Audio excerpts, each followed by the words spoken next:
jump into our top 5 segment, man. This week, like Dustin teased, oh my goodness, it is top 5 child actors of all time. We're not going current day. We want to do all time. Specifically, for me, I went with actors that I saw throughout their whole entire careers, not actors that I knew were huge, and then turned into amazing. Like, for example, if I use Zendaya, I would feel bad because I didn't watch her as a child actor. I've just seen her as, an adult actor, and she's I absolutely kind of amazing. did the same thing, so we're on the same page with this. Yeah. There we go. I love it. I love it. So yeah, we've watched all of these people throughout their careers, and it's been quite an experience. But I want to give a shout out to Shirley Temple because when Well, I think sure. child actor, I think of Shirley Temple. I think she is the one who cultivated and made child actors as famous as they were.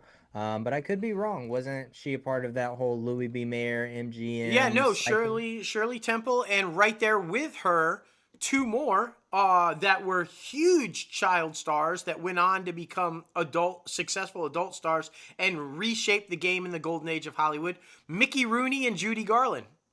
Two Ah, child yeah. Forgot stars about that a Mickey lot of Rooney. people forget. Mickey Rooney and Judy were young, like 13, 14, maybe even a little bit younger than that. Not as young as Shirley, and Mickey Rooney, shit, all the way up until his 90s and shit.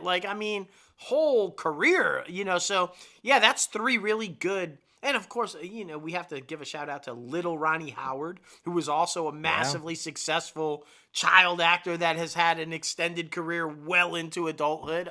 Yeah, So, Jacob Tremblay, a couple years ago, yep. he's now like growing into more adult parts, which is weird. But he was an amazing child actor, like in the 20 teens, as a But yeah, there's so Haley many, there's Joel so many. Osment, But yeah. I know. Let's get to the Let's list. get to Let's get to the ours, list. right? Yeah, yeah. Number 5 for me goes to Tyler James Williams. You may not know the name, but I assure you, you know the face. You know him from Abbott Elementary currently, Yes. but when we first saw him, I remember him as a breakout star on Everybody Hates Chris, of course, about Yes. the youth of Chris Rock, comedian Chris Rock. And I absolutely love that he has success now and is continuing to be successful because when I was young, I remember watching Everybody Hates Chris and loving it Yeah. because I liked Chris Rock. I liked, him, Chris Rock, in like Longest Yard and all the Adam Sandler movies. And then when I got into the teenage years, watching his Def Jam comedy specials and things like that.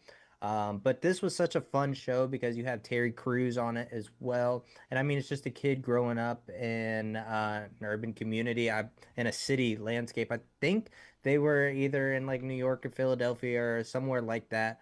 But it's great to see his transition into adulthood because the first time I saw him acting as an adult when he popped up on Walking Dead, Yeah. and then Yeah. now he's a regular, or he is part of the main cast for Abbott Elementary. So it's been amazing to follow his career throughout this year, and I'm loving his success. So yeah, Great Tyler pick. James Williams for my number 5. Yeah, fantastic. That is a great pick, and he really has successfully made the transition. He has. He's doing really well, and that's why I kind of picked the people that I picked too, because they did successfully transition into adulthood and escape the trap of right, because a Yeah. lot of them don't make it or run into some controversy. But it is what it is. My number 5. I don't think a lot of people actually realize that she started off as a child actor because she's been so relevant for so long as an adult. But my number 5, Reese Witherspoon, started off as a young preteen way back in the day in a movie called oh god, it was just Sam Waterston, Man in the Moon. Tiny little thing set in the South, like during the time in the 50s, 60s with Elvis and but she was itty bitty. And even in that movie, because Sam Waterston is a hell of an actor, guys. I mean, to see her go toe to toe, you could see right away, okay, she's got some talent. She's gonna do some stuff.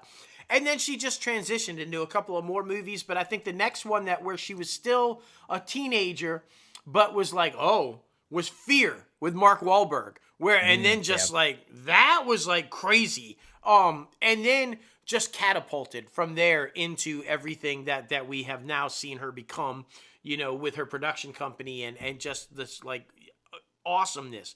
But yeah, just an amazing individual talent wise, just both creative and suit, what she's been able to do. And to think that she started off, it's been fun watching her career because I think a Yeah. lot of people never thought she was going to be real serious and then wrote her off after Legally Blonde. Like, oh God, that's what she is. She's going to be like this pop candy culture type, one and done type thing. And then now look at her. I mean, Hello Sunshine. Hello. I mean, some of the most successful we've seen over the last decade has been Hello Sunshine. So, my number 5, Reese Witherspoon. Very nice, man. Great pick. Great pick. My number 4 goes to Keke Palmer.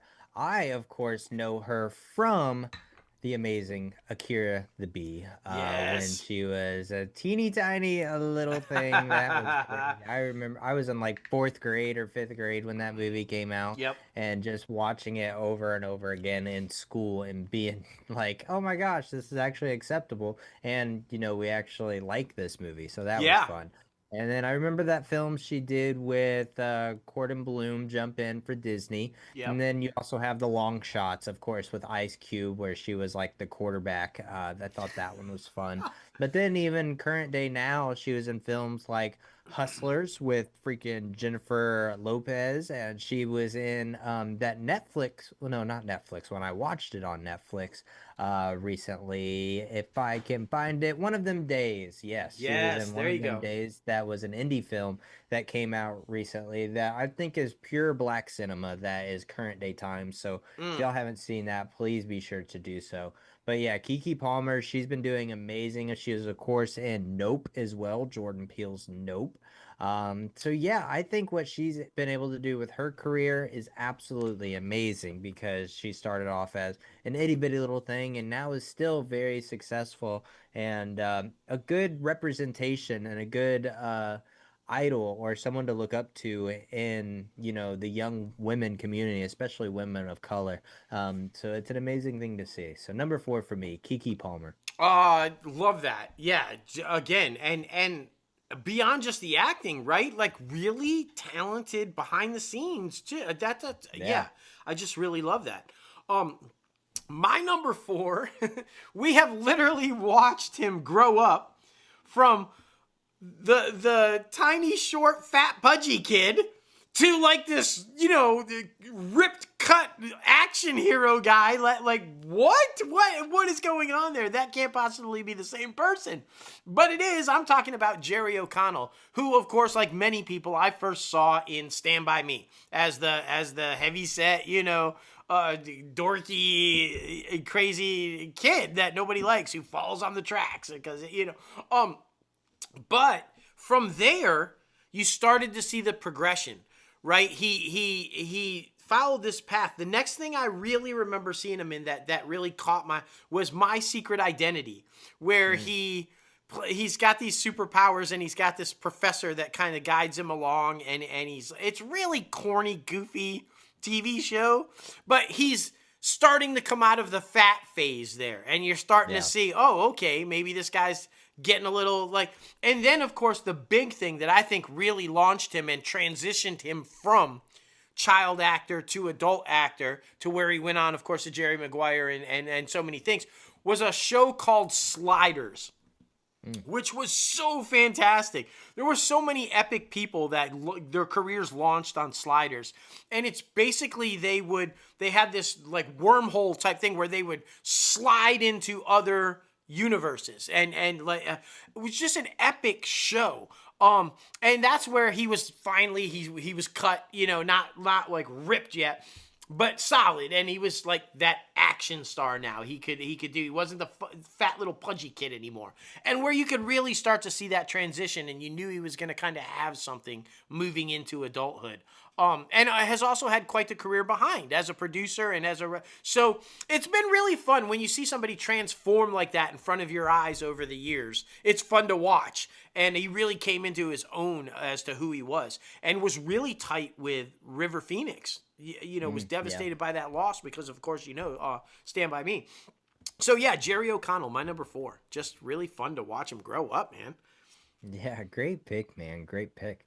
Number three for me, I feel like I literally grew up with, and he grew up in such a weird way because at like 7 or 8, you put a whole entire popular franchise on his shoulders, and Ooh, he carries the thing for 7 films. And I'm talking about Daniel Radcliffe. Of yes. course, throughout the entire Harry Potter franchise, him, literally growing up before our eyes. And if you go back and watch the Harry Potter reunion special that's on HBO Max, it's amazing to see. And they talk about how each film's set dynamic is different because of the tone of the story. So even when, because if y'all don't know, like, a lot of those films were directed by different people. I think you have one or two in there that might have directed more than one, but a lot of those Harry Potter films were directed by different people. So Yeah. you have different captains of the ship that are taking over these kid actors and the story. And so they talked about the specialty of these directors coming in and setting the tone on set to where they knew that the storyline for these characters was going to be so dark, so they tried to make the on-set life for the Mm, kids so light. And I thought that was amazing. But Daniel Radcliffe, he's completely changed on the way that he approaches his career because he does a lot of Broadway stuff. He completely really got out of film and TV and stepped into more theater. yeah. But also a couple years ago, he did the Weird Al Yankovic biopic for the Roku channel. So he comes back every once in a while, but it's still interesting to see him be as relevant as he is in his own special way. So yeah, I love that about him, and he seems like such a down to earth individual and stays true to himself, even though he's been in such a whirlwind of an industry. Maybe it's because all of those films are UK based. Maybe Mm. that's why he stayed a little bit more normal than a lot of the child actors that grow up in Hollywood or in the United States. I don't know, man, but it's an interesting theory. It's an interesting theory. But number three for me, Daniel Radcliffe. Well, there you go. There you go. I love it. And yeah, just another really talented guy. And just I love that he's playing bad guys and he's like scoping out and doing like yeah, I love it. Um okay, my number 3. If you're my age and you don't have this one on your list, I don't believe you. I just has not even. This is one of the most iconic scenes in film history, without doubt. It's when the lovely, beautiful Phoebe Cates is stepping out of the water, the swimming pool, and takes the top off as Judge Reinhold's character is whacking off to it. Fast Times at Ridgemont High, obviously. I'm talking about Phoebe Cates, who was like every guy's dream girl in the early 80s. But actually, she did a movie, and where I actually first saw her was before Fast Times at Ridgemont High in this goofy ass like movie called Paradise with Willie Ames way back in the day. Remember him from Charles in Charge and like Eight is Enough, and like it was set in like the 1800s Middle East, and which okay, but why are they there? Kind of it was very strange, but it was also very controversy because it was rated R, and she's nude in it throughout, and she wasn't 18 yet. She was Mm. underage. She was Mm. underage and nude, and it was, I mean, very controversial at the time. Like, what's happening right now? How is this? But she was okay with it. She said her parents were okay with it. They didn't really have a problem with it. That nudity was just part of it. And like, she was very open about how that didn't bother her. There was this great interview with David Letterman when she's still relatively young. And she talks about it. It's like, yeah, just is what it was. I'm like, okay. But she of course went on to Fast Times at Ridgemont High, which launched her. And then she had a lot of hits after that, though. Gremlins, she was huge in Gremlins, where she was making that transition into adulthood. Then she's an adult, but goes back to her childhood with Drop Dead Fred. which was fantastic. She had a lot of stuff, and then she's kind of disappeared now. She's kind of as she transitioned into an adult actress. She had a successful career for a few films as an adult, and then became a mom. Just focused on motherhood and stepping out of the light. For anybody who doesn't know, she's married to Kevin Kline. Which is also pretty controversial because Kevin Kline is like old enough to be her father by many years. But they have had a very long and successful marriage and relationship, and good for them. But yeah, she was iconic. I mean, if you were any kid in the 80s, that scene, that movie, Fast Times at Ridgemont High, was like, yeah. So watching her kind of grow up and transition was fun as well. Phoebe Cates, my number 3. I love that, man. I love that. My number 2 goes to Miranda Cosgrove. Oh my goodness. I remember seeing her for the first time probably in I can't remember if it was either School of Rock or Drake and Josh. It was Yeah, one of those yeah. because it was around the same time. But I mean, still being so young and having such success on Nickelodeon and in film with Jack Black, which is still one of Jack Black's most iconic movies, is crazy because For like sure. her superstardom of what she was able to do leading into iCarly, where she was already that established face that all the kids knew because this was family friendly content that Yeah. she had been putting out. So she was always amazing to watch the crossovers between iCarly and Victorious, of course, and then seeing her grow older. I know now she has been doing, the reboot of iCarly. She's been doing a lot of voiceover work. She also did a Mother of the Bride movie that Yep. was for Netflix, I believe. But yeah, she is still rocking and rolling in her own lane, I would say. She's still not like the huge big superstar that we know some of these other people are, but she is a very renowned, very well-known working actress, and kudos to her because she is amazing at everything she does, I feel like. Yeah. So yeah, number 2 for me, Miranda Cosgrove. Oh, okay, yeah, without doubt. Like, I think she's legendary for your guys' generation. I Yeah, mean, like agreed. iCarly was like the thing. I mean, it Yeah. was so yeah, hard to not have her on the list. Um, my number 2, same thing, hard to not have on the list. Anthony Michael Hall. Like, I mean, when you think about the vacation movies, when you think about the Breakfast Club, you think about 16 Candles, Weird Science. Like he was like a landmark in my time growing up in the 80s. Like he was the go-to guy. I mean, just that little list right there. Vacation and Weird Science, 16 Candles, The Breakfast Club. Are you kidding me? Did a little stint on Saturday Night Live. Johnny Be Good. Just so many things. That legendary status as a child. And the Goofy, he's another one, much like Jerry O'Connell, who went from this, like, runt to this, like, ripped guy, like, okay, now I'm an action hero.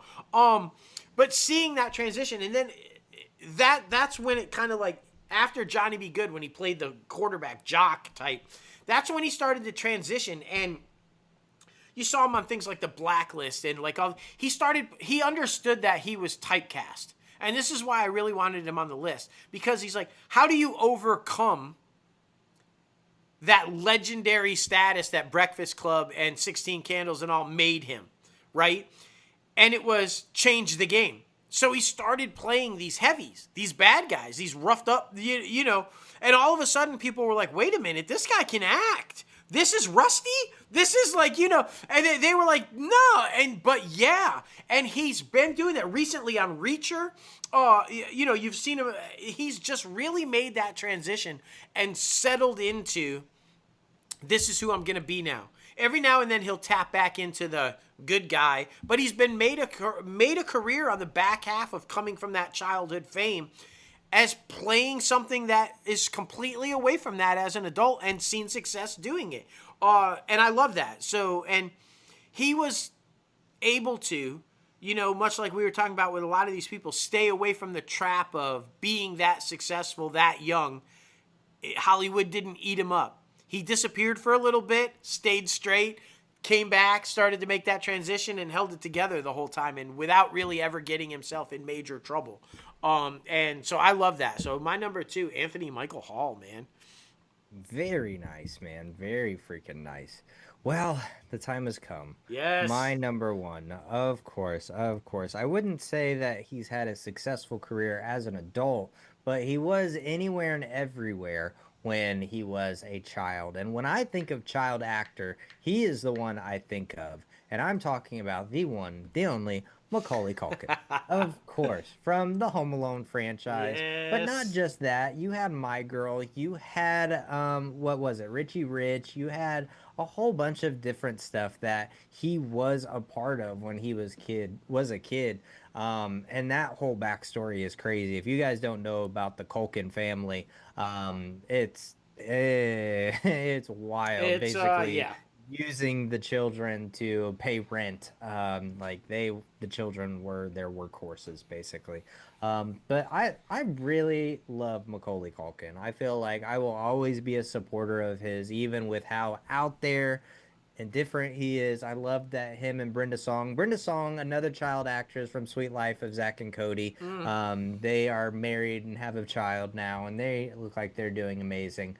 But yeah, of course, every time I think about child stars, Macaulay Culkin passes my brain because in the 90s, he was the kid. He Yeah. was the one that everybody wanted. And it makes sense. It makes sense.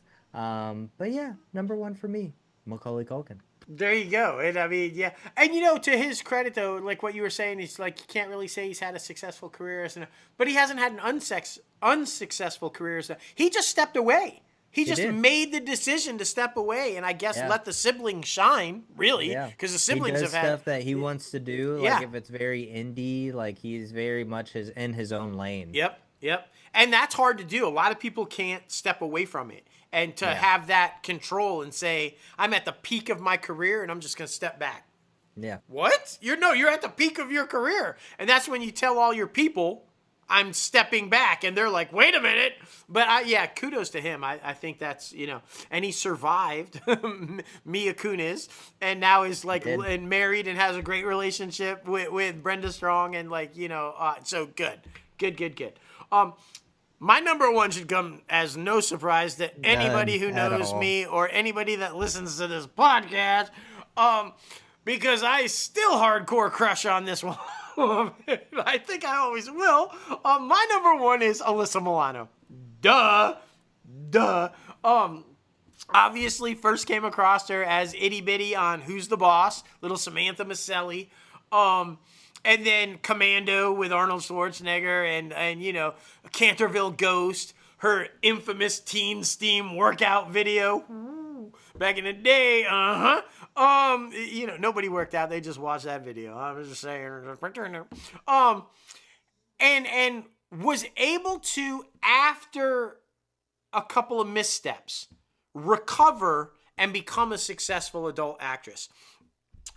She did suffer from being typecast, and then she went a couple of bad routes and started making these really bad B movies where it was all about sex and nudity, and they were just god awful. And pretty much everybody wrote her off. So she did what I was just saying, stepped back, reset. What do I do? I'm in trouble. This isn't who I. And then, of course, legendary, Charmed, landed Charmed, relaunched her as an adult, sent her back into superstardom, and has been able to successfully navigate since then. And I like because she's now picky and choosy. She was in Fear with Reese Witherspoon and Mark Wahlberg, obviously, and played a scary ass bitch in that. But I like how she now just owns who she is. She's controversial and doesn't step away from it. But she's very talented and it has a voice, and she's not afraid to use it. Which is what I really like. But yeah, I mean, it's hard if you were growing up in the 80s and you were not crushing on Alyssa Milano, I don't know, like what? I had every poster of that girl on my wall. Like you walked in, it was comic books and Alyssa Milano. Boom. Like that was my room. She's just hot as fuck. Still hot as fuck. I mean, Alyssa, call me. Just come on the show. Just come on the show. I got you. Oh, goodness. My number one, Alyssa Milano. Anyway, guys, oh my I gosh. may still or not have that Teen Steam video. No. Yeah, exactly. Every time Oh you see my a little gosh. weight loss, I'm going back to Teen Steam. That's what it is. That's what it is. All credit to Alyssa. That's wild. That's right. But anyway, guys, we want to know, who is your favorite child actor of all time? There's been so many. It's kind of wild. Childhood fame can cause a lot of trauma for without these doubt. people. So I mean, for the most part, I feel like we chose people who were able to overcome all of Hollywood's darkness and then come out the other side and still be successful in their own lane. So that's a lot of fun. But please be sure to let us know your favorite child actors. Comment down below in the YouTube comment section. Add us on X, Threads, all the good places. We love the fan interaction, man. Yeah, it's we always do. a good time.